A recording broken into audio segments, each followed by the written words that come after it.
Manager, yes, you can. Ready. All right. Good afternoon, everybody. Welcome to our Carl Cangelosi Monday webinars for the NJAPM.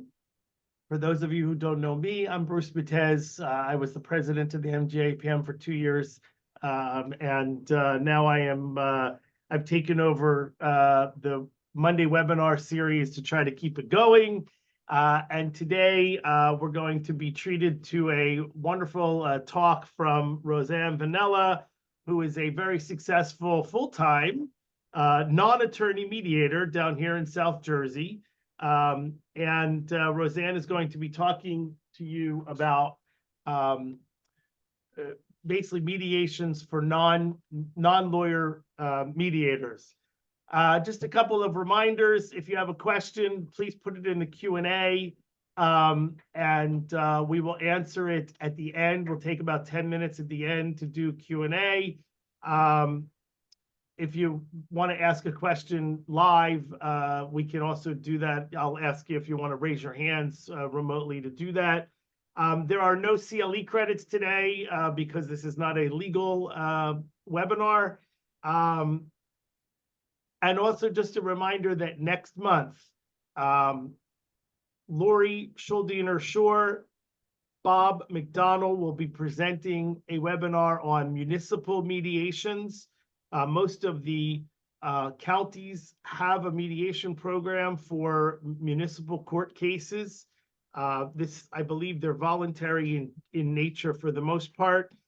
They're going to be joined by Charisse Avaletta, who is the Assistant Municipal Division Manager for Morris and Sussex counties, to talk about their mediation programs. These are a great opportunity to get some experience in mediations. If you have any other questions about the mediation, about the webinars, please send me an email. My email address is bmatez@WGP, which are the initials at the top here, WGPLLP.com. And without further ado, I'm going to turn this over to Roseann. I'm going to share my screen with you and show you her presentation. And I'm going to turn off my microphone and my video. Good afternoon, everyone. And thank you for coming and attending. And thank you, Bruce, for inviting me to share the information. So what I hope to do today is really just to give you an overall view of being a non-attorney mediator. And of course, I'm going to be sharing a lot of my experience and how I set up my practice and things that I focus on. And really, basically, everything that I believe is very important to non-attorney mediators. Sometimes there isn't going to be a lot of difference between attorney and non-attorney, but I think there are nuances to it. And that was really what I wanted to focus on. So I thought it would be helpful to just explain to you a little bit about my practice and a little bit about my background. I think that being a non-attorney mediator, it is very important to understand backgrounds, because I think that's where our strengths, and I'm going to say weaknesses, come from. So I began the practice, it was in 2010, and after I had gone through my training with the NJAPM. And prior to having my mediation practice, I was an executive for a Fortune 100 international company. And really throughout my entire career, I was there about 20 years, I had a lot of different experiences. One of which I think that's very important for mediation is that I was in charge of contract negotiations. So I was that middle person making the so-called deal happen between the client and the company. And I was also heavily involved in a lot of the administration. So a lot of profit and loss, a lot of pricing, and also marketing, which I think all of that comes into play with creating the practice of mediation. To give you a little organizational view on how we operate, and also I want to mention understand that everything that we have done, every decision that we've made has been very intentional to create a practice that we feel, number one, we can handle, that we want to engage in, and also to attract specific clients.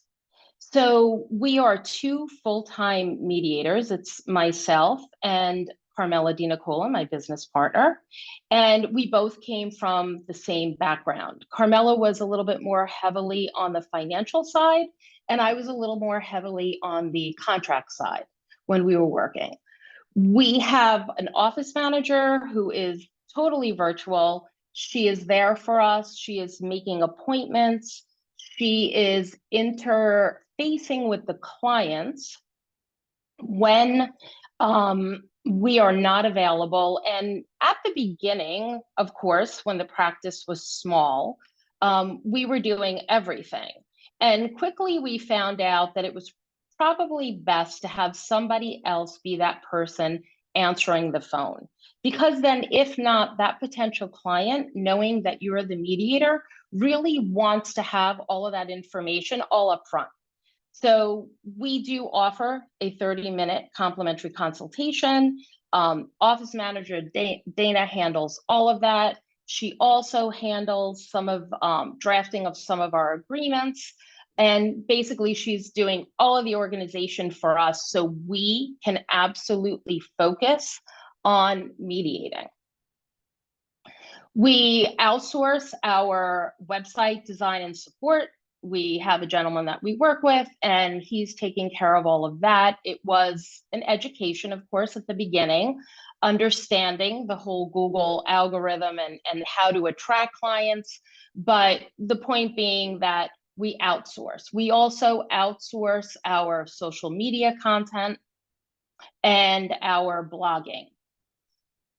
The other thing that we do focus on a lot is having resources, having people outside of our practice to be able to depend on and to be able to brainstorm with, and whether we're referring a client or if it's somebody that we just really need to call up and kind of have a little brainstorming session. So, they can be attorneys like Bruce. I've called Bruce in the past. I've had discussions with Bruce about cases, but also financial advisors, psychologists, therapists, people that couples, while they're mediating, they want to have access to. So it's really developing a truly trusted relationship.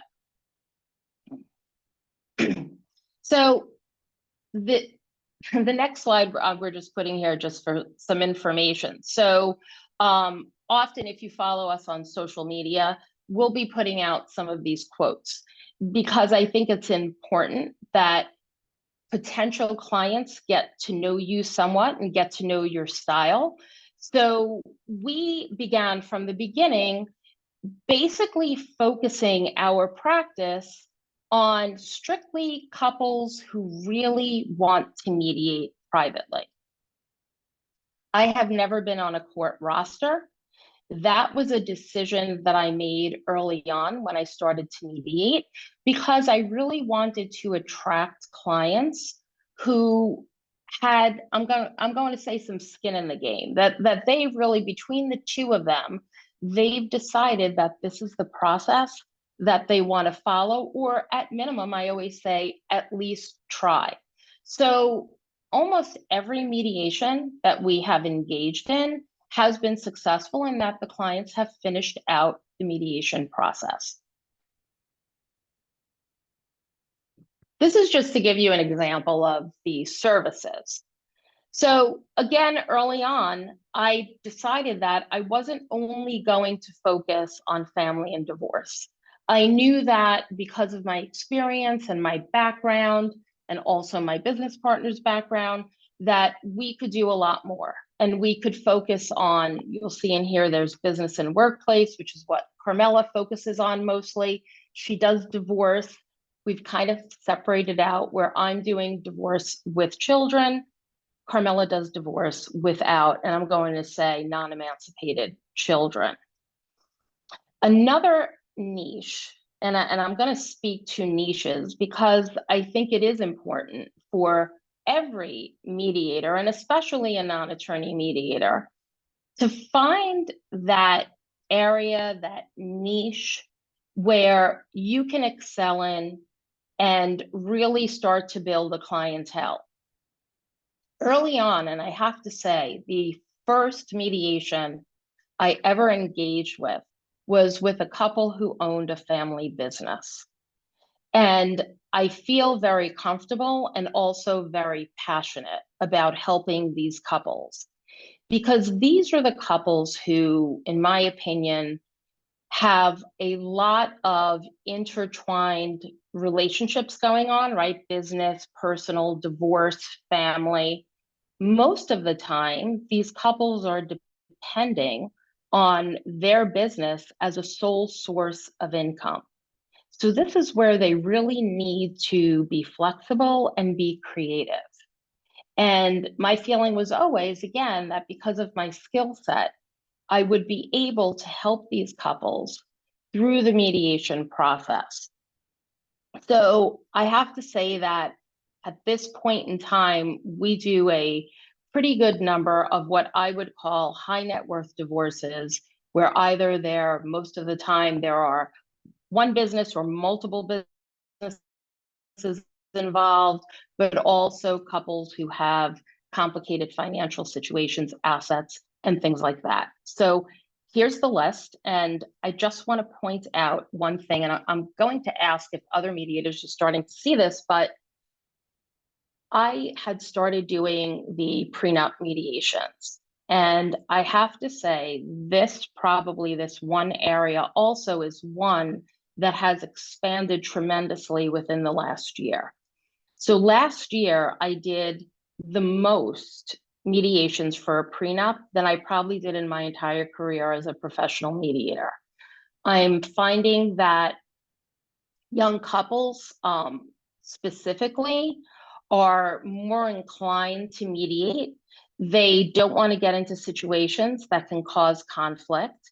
And whether or not these young couples have assets or not, I think they're coming to the table and using the prenup as setting a plan for moving forward in their marriages.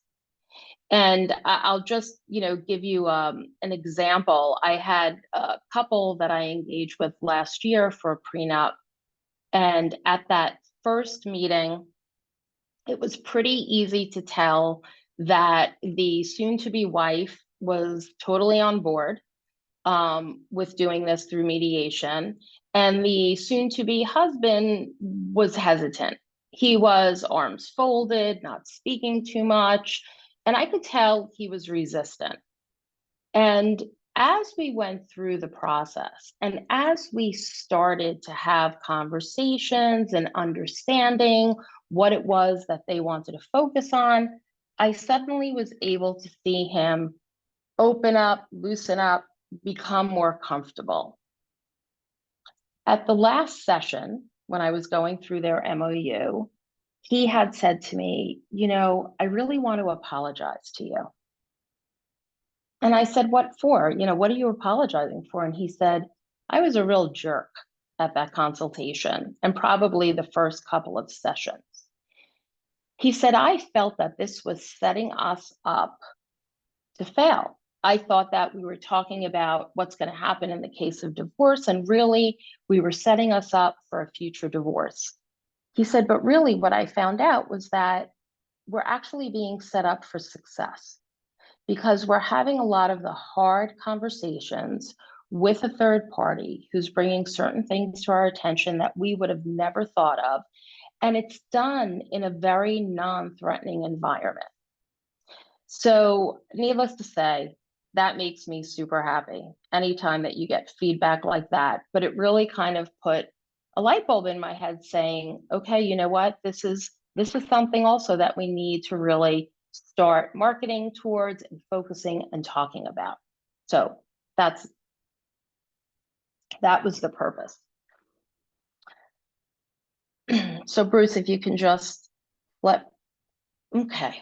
So I did mention earlier about finding a niche. And it doesn't have to be one niche, it can be several. But really, I believe that part of who we are, experiences that we have, maybe even how we live our lives, really help us when we're sitting and we're helping couples mediate through probably one of the most difficult experiences that they're going to go through.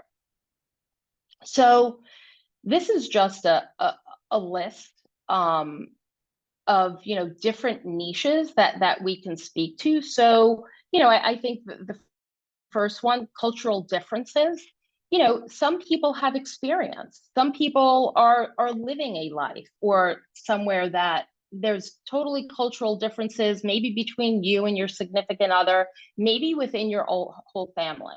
And that's a specific dynamic that I feel you do need to have personal experience to be able to, I'm going to say, relate to the clients in a way that probably somebody who doesn't understand that or somebody who hasn't lived that really can't understand it. So that's one.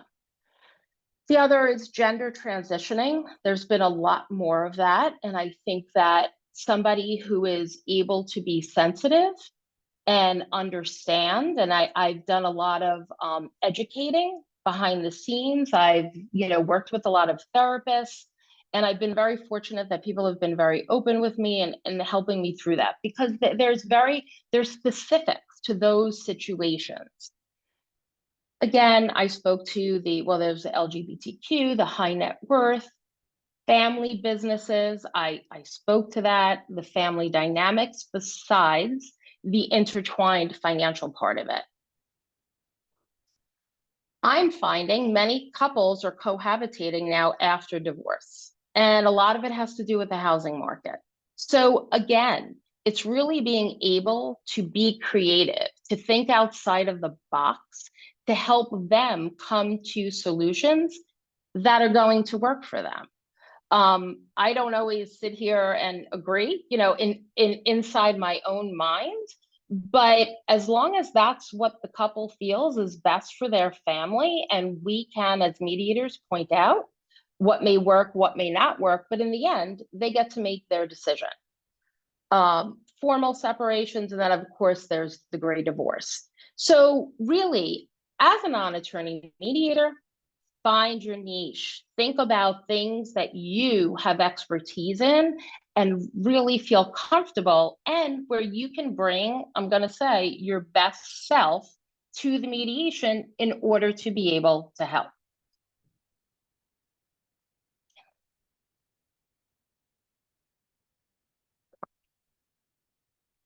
Okay.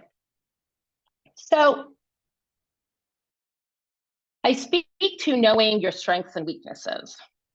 Again, this is something that I think we all need to be honest with ourselves. We need to understand where can we best help the client. So client suitability for mediation. So one of the reasons that I've not put myself on the court roster is because I, number one, feel that when it's a court mandated mediation, that it's not totally voluntary, of course. Okay. So those aren't really the couples that I want to mediate with. And it's fine for non-attorney mediators who want to do that. That's absolutely fine. But that's not what I want to spend my time, in my opinion, being as productive as I can be with my clients and helping them.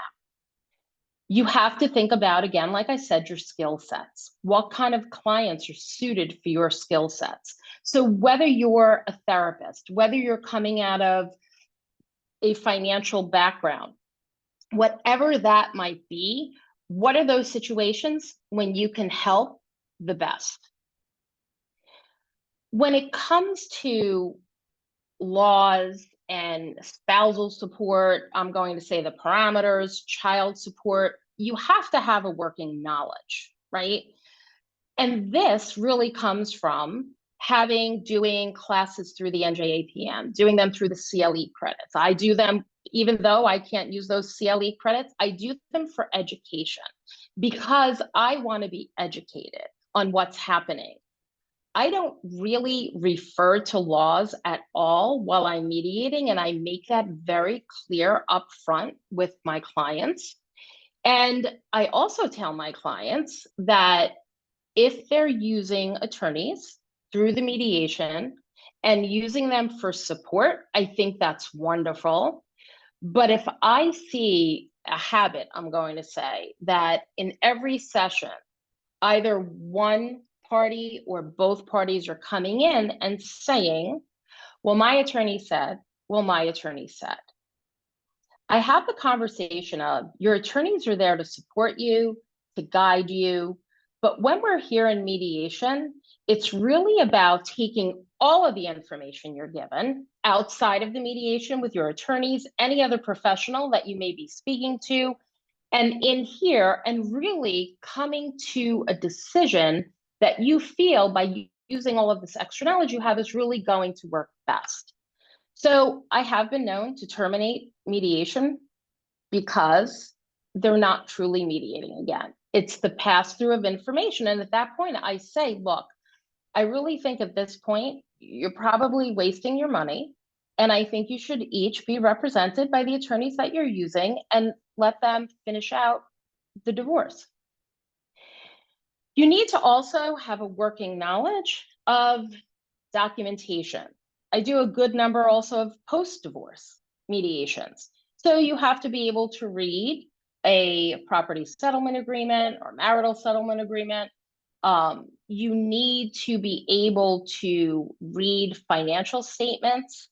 You need to understand investments.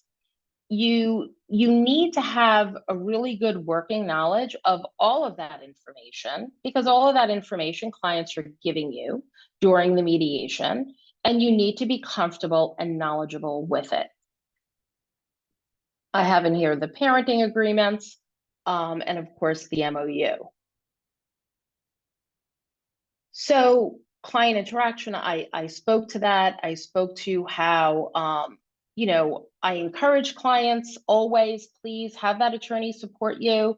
If you want to have that attorney support you, but I also, and this is just again, my own preference, I don't allow the parties' attorneys in the mediation room. I did it early on in my career, and I really felt that the mediation was taking a very different turn than what it looks like when you don't have the attorneys. So that again is just my rule as a non-attorney mediator. I just feel that, look, if you want to have the attorneys, use them outside of the mediation room. I don't want clients coming in with attorneys. I don't want any conflict starting as much as, as little as possible. And then again, I'm going to speak to the referral network. So we all, including attorneys, when attorneys mediate, right? We are not well-versed in every single area or topic that we might need to be, right? Sometimes we need to get valuations for businesses. We're not valuators, we look to the outside. I think it's super important also for a non-attorney mediator to select these specific professionals who really are, I'm going to say, share the same philosophy that you do in a mediation, and also that have the same approach. So I'm going to give you an example. All of the mediations that I engage with high net worth clients, business owners, at some point, I do engage and have a neutral third party, what I call a financial expert, come into the mediation and really be able to lend his expertise. And it may have to do with tax consequences. It might have to do with perhaps using the business as a source of paying a portion of spousal support and taking everything into consideration. But when you have these outside third-party experts, it's super important that the two of you are in sync. Number one, with how you treat your clients, what the level of professionalism is expected to be, and basically how it will be then moving forward. And also the huge factor of being able to be trusted and coming up with processes. So I have a process for absolutely every single thing that we're doing through the mediation. So this way, it kind of works like a well-oiled machine. And of course, the marketing side of it, that is a huge part. And I'm going to say, especially for non-attorney mediators, right? Many mediators who are attorneys, they may be part of a huge law firm where they have a big budget for marketing and networking. As non-attorney mediators, we don't have that behind us. So if you're not good at doing those things, figure out either how to become good at doing them or depend upon other people, but always do it at a level, and I'm going to say a financial level, that you know comfortably you can support.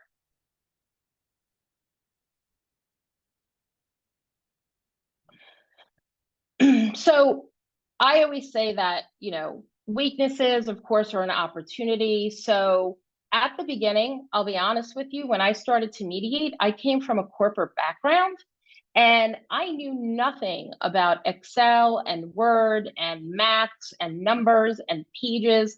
I basically had my own personal secretary, and when I needed something, I used to hand it to her and I used to say, here's the information, do me a favor, make it look really pretty, put it into a spreadsheet, a chart, or something like that. Well, I had to learn how to do these things, of course, myself. So kind of lean into it and find those things where you need to grow, you need to learn, because those are all skill sets that will always help you. Whether or not you eventually grow your practice to where you may have somebody doing those things for you, you can know that at any minute, if somebody's no longer employed or somebody's out sick, you can jump in and you can do that. I spoke to the education, right?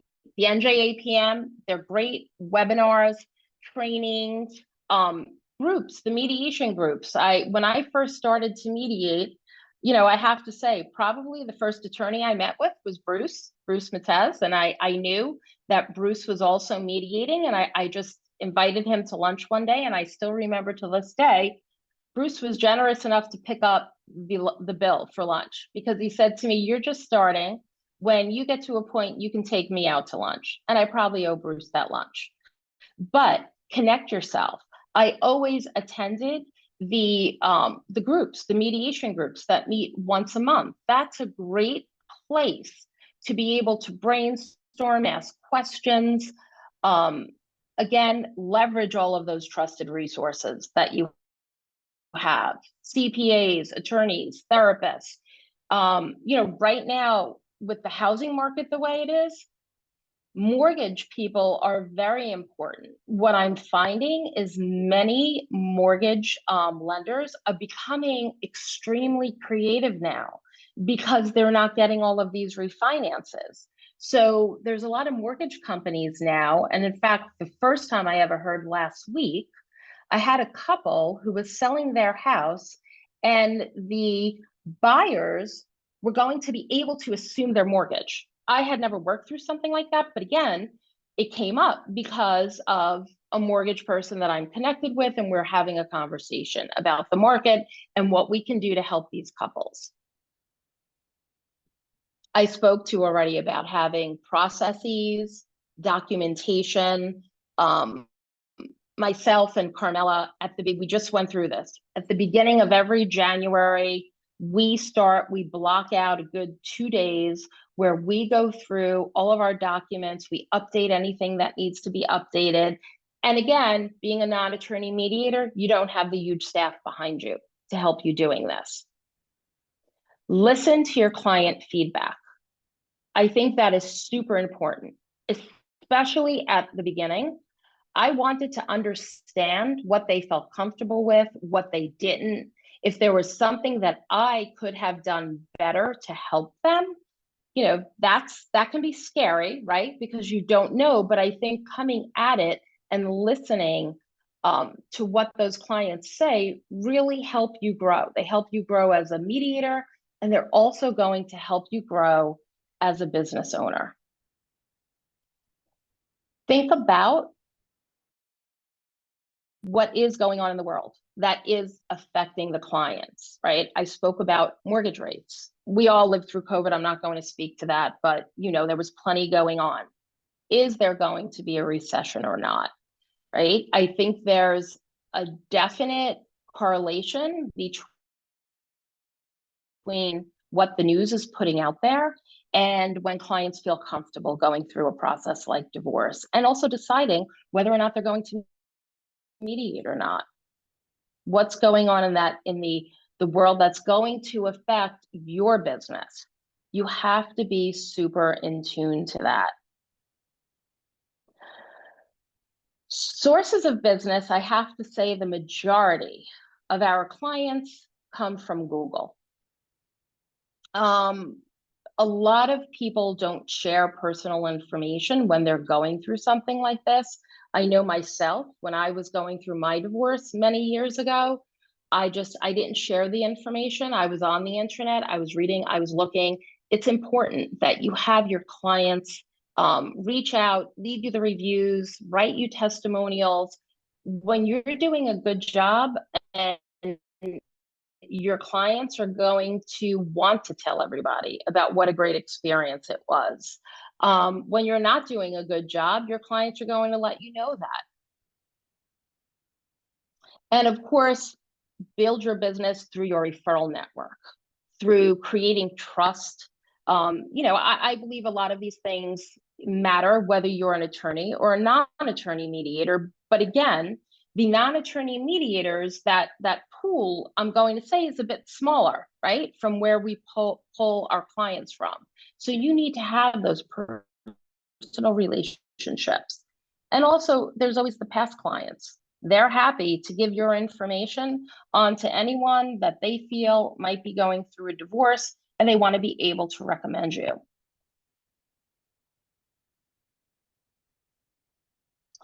So I put this quote up there because I think this speaks to, I'm going to say, my style of mediation, but also my philosophy of mediation. When I first was deciding as to whether or not I was going to go through the training, my first conversation I had was with Cangelosi. And I had a very honest and open conversation with him. And I had said to him that I really felt that if I was going to mediate, that I really wanted to do it in a way. And the reason that I wanted to do it was to be able to empower couples to come up with their best scenario. I didn't want to follow a cookie cutter approach, kind of. I didn't want to have to tell clients what to do, but I wanted to be able to educate them. And, Carl was wonderful. Carl was always very direct. And basically he said to me, that's the way you want to do it, then that's the way you're going to do it. But you need to remember that all the time. So one of the most important messages that I give to potential clients is that if you decide and you'd like to mediate with me, I will do everything possible to help you be educated on absolutely every nuance, every decision that you're going to need to make. We're going to talk about the pluses and the minuses. We're going to talk about how it might affect the short term or even in the long term. But we're going to have all of these conversations. You're going to be educated, because when you make that decision, I want you to be 100% sure that this is what you decide. So this really just speaks to my style of mediation, what I believe in, and the information that I give to my clients.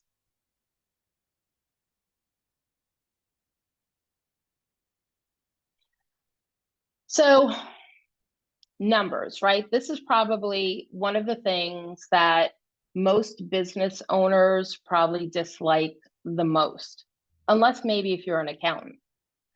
But understand, and especially as you're growing your practice, understand all of your numbers. Think about how many mediations do you feel you can effectively do in a day?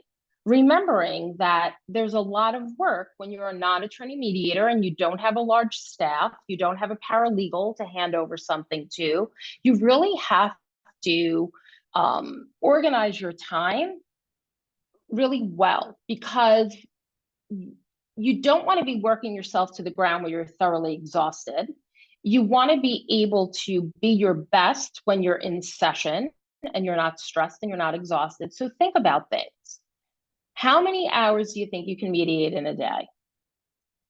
How much time are you going to spend? And I always say, working on your business as opposed to in your business. So the working on your business, at the beginning, I engaged in a ton of networking, probably too much. I don't think I was ever home one night. I was always out there, and this was, pre-COVID, when there were big networking events and things like that. And you kind of you want to reach out to everybody. You want to talk to everybody. So there's that part of being the business owner. But then working in your business. So the working in your business, of course, yes, has to do with how many hours per day you're mediating, but also, are you working on your processes, improving things? It could even just be forms, documents, what's best. Of course, as in every business, there's some seasonality to it, right? So I'm sure for those of you who currently have your mediation practice, whether you're an attorney or a non-attorney, this is a crazy month, okay? It actually, in our office, it started prior to Christmas. People were setting up the new year, they want to be started. So understand the peaks and valleys. Being a small business owner, you need to understand your cash flow. When are those peaks? When are the valleys? It's not exactly the same year over year, but basically, as time goes on, you can get a handle for, when are people looking to mediate? When are they not? When are they kind of sitting back a little bit, and plan for that? So the major things to think about: who's your type of client? Who do you want to market to? Who do you want to mediate with? What types of mediations are you comfortable, passionate about, have knowledge? Where can you lend the most of your expertise? When? I just talked about it, the peaks and the valleys. Also, where, right? Many mediators now are strictly doing virtual mediations. I do a lot of virtual mediations, but I really like to be in person too. I just feel there's a part of that personal connection that sometimes gets lost in translation. But make the decision. If you decide that you don't want to have an office and you just want to be virtual, then you're going to attract those clients who are only going to come for virtual mediations. How? How are you going to get clients? Your business. At what cost? Are you going to pay for marketing? Are you going to pay for Google ads, and so forth? And then really put a number to it and figure out what is your earning potential based upon all of these factors. And of course, hopefully that earning potential increases as time goes on. The more time you spend at the beginning setting the groundwork for a practice and laying the plan, the less time you'll have to spend outside of the office, I'm going to say, or the mediation sessions in doing that. Be super aware of the expenses that you have to carry. Do not overextend yourself. I think I've been mediating now, it's 14 years, and I want to say My first 2 years of mediation, I had this really tiny office. I was nervous. I was nervous about meeting the rent. And literally, as time went on, as the practice grew, as I became more comfortable, then we moved offices. We moved to a nicer office. We added to staff. We got our virtual assistant. So really have a good handle on that. And of course, follow the trends of your business. We track absolutely everything. We track how many intakes we're taking. We track the percentage that we convert to clients. We track how many clients are finishing the mediation, and if they're not, what happened year over year. We do it month by month, right? Certain things happen that kind of disrupt things, COVID, and you need to understand that. You need to take that into an account. So always reviewing allows you to plan for then moving forward. So plan based upon last year. What do we think this year is going to look like? What are the trends that we're seeing? Okay. This January right now is slated to be our best January ever. I don't know why that's happening this January, but we're closely paying attention. We're also looking at the type of clients that we're getting. More and more as our reputation is getting out there with these business owners, we're doing more and more of those mediations. So those tend to be longer, more involved mediations. So just know everything about your business. Have the pulse on your business. And lastly, I think one of the most important things is, of course, being passionate about what you do. I love what I do. I'm as passionate today, probably even more passionate, because I've seen the difference that mediation makes for not only couples, but for families. And I always consider it, and I tell my clients, I consider it an honor that they chose me, because there's plenty of mediators, and there has to be the right mediator for the right person, right? I'm not right for every single person, and that's okay. That's understanding that. But really what makes me so passionate about it is really understanding when these clients are trusting you with their futures, their kids' futures, and you're helping them get through a really tough road and coming out on the other side and being set up and prepared for success. And I would say that's basically it. So I'd like to leave it open for questions. Thanks, Roseann. Excuse me. You're welcome. I need some water. While I'm waiting for some questions to come in, I'm gonna just make a couple of comments if I can. One is, I'm not gonna hold you to the lunch. Here's why I'm not gonna hold you to the lunch. Because Dinner. Or dinner. Not that I wouldn't love to have lunch with you or dinner with you, but right. My thinking, which came from one of my mentors early on in my career, is pay it forward. Take somebody out to lunch who's just starting out in the mediation practice, who needs you to pick your brain, and that's the way it really should work. I want to make sure everybody here hears this from the lawyer in the group. I don't know if there's any other lawyers who are here, but there are a lot of people who are looking to mediate who do not want a lawyer mediator. I just had a conversation a couple weeks ago with a woman who was referred to me by a non-lawyer mediator who couldn't do it because of a conflict. And she said to me, "Oh, I didn't know you were a lawyer. I don't want to insult you, but I'm not interested." And I said, "It's fine." And we had a nice conversation. I asked her why, and she was very clear that she and her husband just did not want a lawyer involved in their mediation. They wanted somebody else. And actually, Roseann, I have no idea if they called you. So Bruce, if I can I just want to speak to that, because I feel that as non-attorney mediators, we hear that all the time. And one of the things that I make clear during a consultation is I ask them, Has anybody had a consultation? Has anybody hired an attorney? In my consultation, I explain to them how to use attorneys through the process, how to use the attorney at the end of the process. But most importantly, I tell them I understand that everybody has this feeling that all attorneys, all they want to do is litigate and take your money and blah, blah, blah. And I explain that's not the case, right? That's part of the education, because it's so important that clients understand there's an expertise there that you're going to get that you will not get from anybody else. So again, have your referral network. Bruce is part of my referral network, where I know that Bruce is the attorney who respects the mediation, believes in the mediation, is going to be straightforward.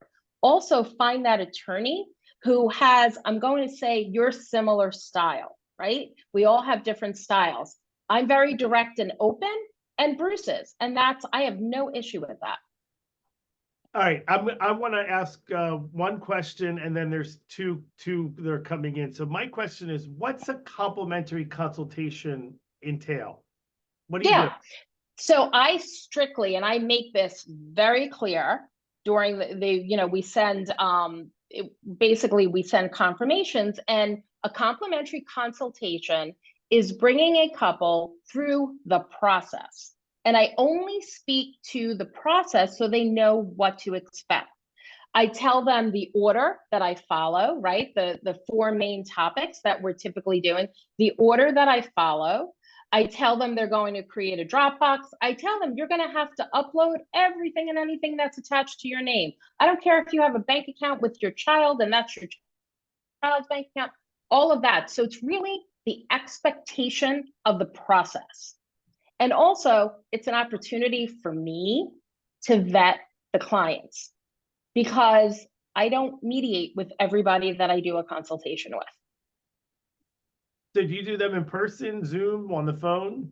Whatever. I either do Zoom, because I want to see, and I also will do it in person. Yeah. And I try to schedule those in persons all on like a same day if I can. But yeah, I'm big with doing whatever it is that the client wants. All right, so we have two questions in the chat, in the Q&A, and one person raising their hand. So an anonymous attendee has asked, what do you focus your social media on, and what platforms do you use, and do you get many clients from social media? I think you said most of your clients are coming from Google.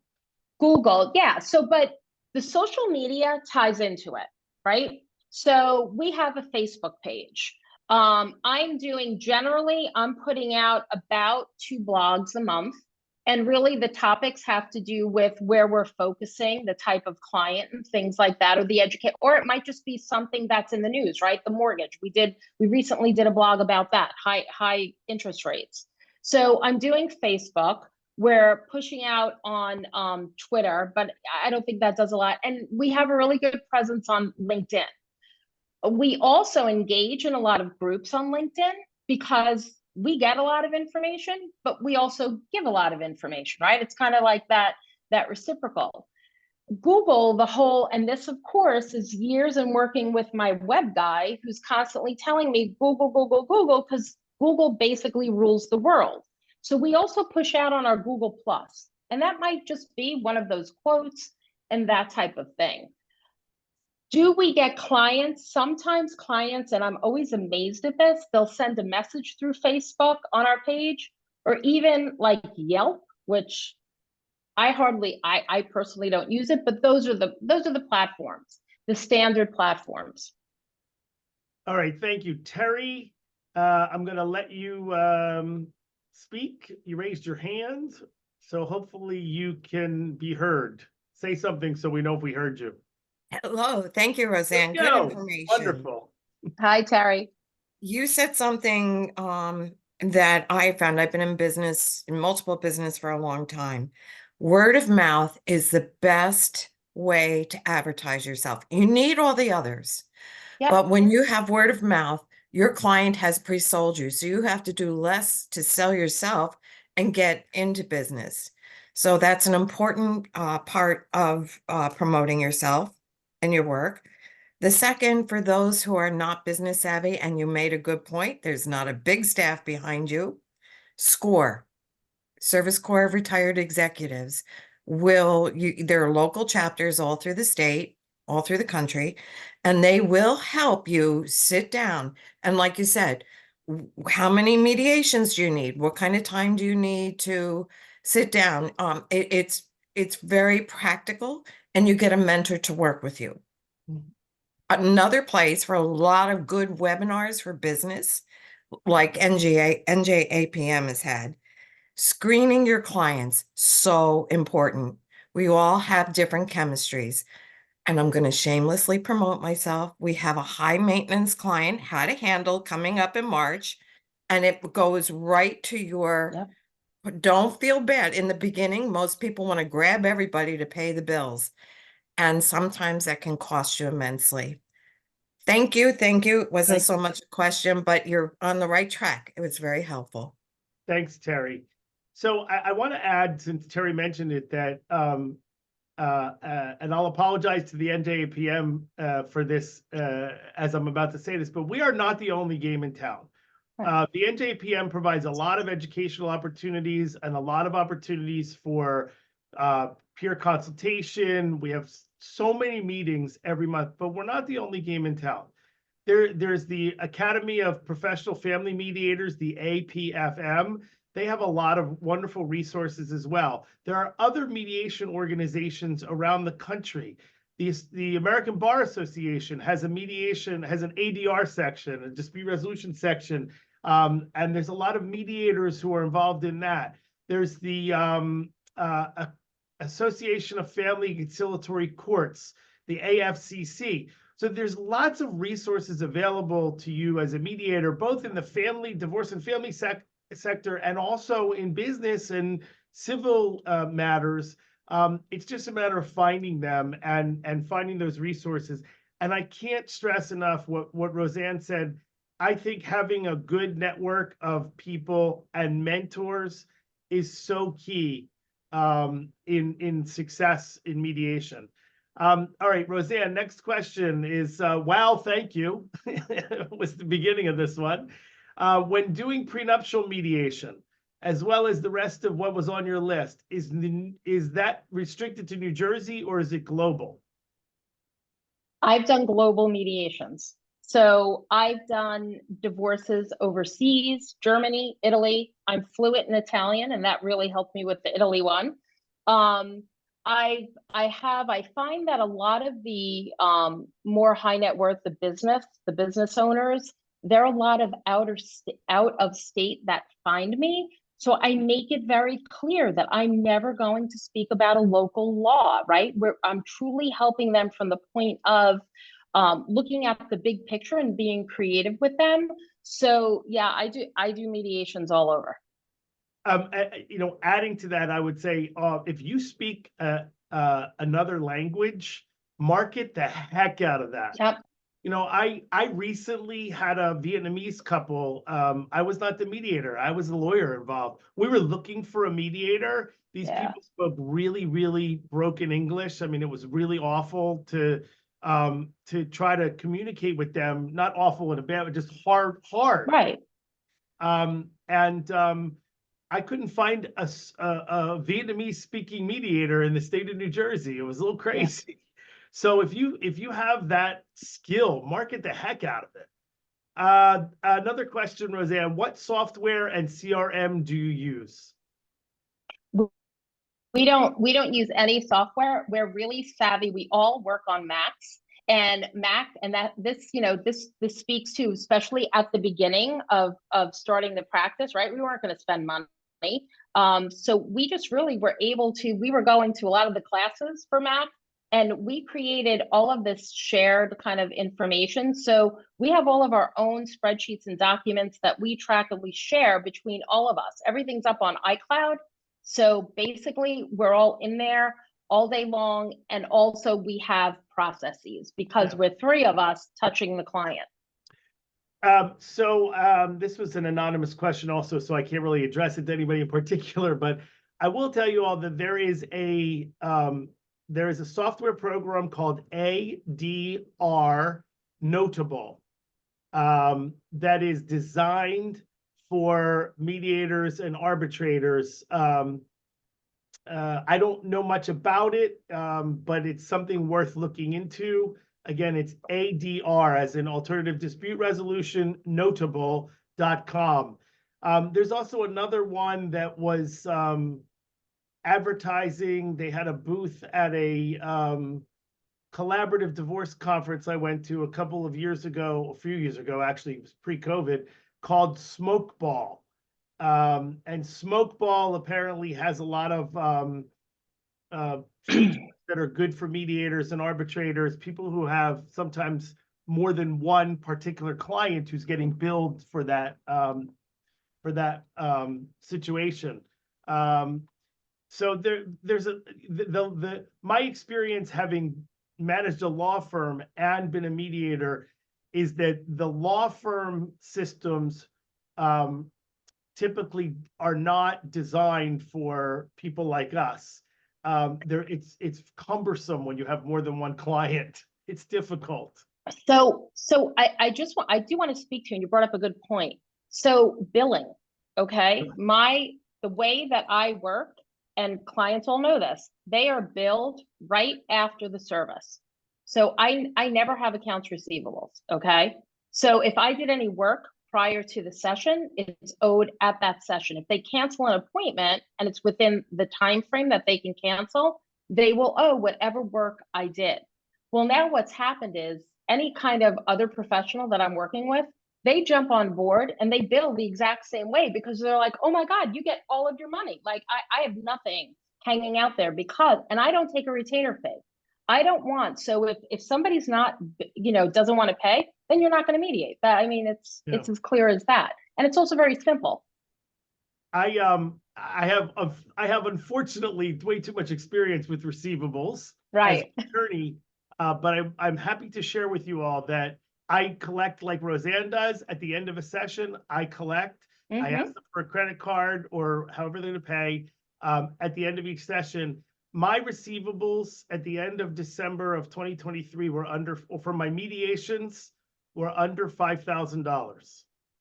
My receivables. Mine were this, Bruce. Well, mine are under 5,000, but for two very specific reasons, which were my stupidity, not anybody else's. Okay. I let two of them get a little out of hand. All right. One last question, and then we're gonna wrap up. I've been entertaining the idea of having a business partner like you, Roseann. Tell us, how did you decide you needed one? How did you find a partner? And 3, were there any collaborative challenges or lessons learned?